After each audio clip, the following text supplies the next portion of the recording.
ছেড়ে দেওয়া মুরগি এগুলার মানে এরকম ধরা বাঁধা নাই। আসসালামু আলাইকুম।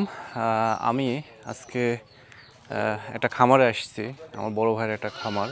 তো এই খামারে কিছু গারল আছে, ছাগল আছে, অনেক কিছু আছে। আপনাদেরকে সেটাই আজকে দেখাবো।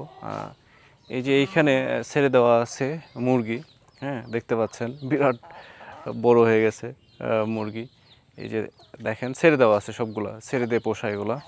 হ্যাঁ, তো সামনে পুকুর আছে, এখানে মাছ চাষ করা হয়। আর এই সাইডে যদি আপনাদেরকে দেখাই তাহলে সে ছাগলগুলো দেখতে পাবেন। এই যে দেখেন ছাগল, গাড়ল, ভেড়া যেটাই বলেন, এখানে সব ধরনের জিনিসই আছে, সব পশুই এখানে পাওয়া যাবে। গাড়ল আছে, দেখেন সাইজগুলো দেখেন। আমি ভিতরে ঢুকে দেখাইতে পারছি না, বাইরে থেকেই দেখাতে হচ্ছে।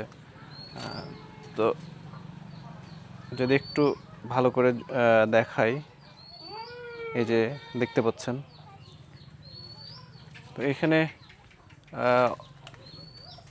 15টার মতো ছাগল গাড়ল সব মিলে আছে আর কি। তো এইটা একটা প্রজেক্ট ছাগলের। আর এইখানে মুরগি চাষ হয়।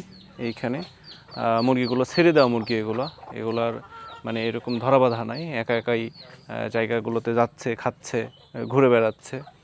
আর এই সাইডে পুকুর আছে, এই পুকুরে মাছ চাষ করা হয়। আর ওই পার সাইডে, পুকুরের ওই পার সাইডে ড্রাগনের চাষ হচ্ছে মাশাল্লাহ।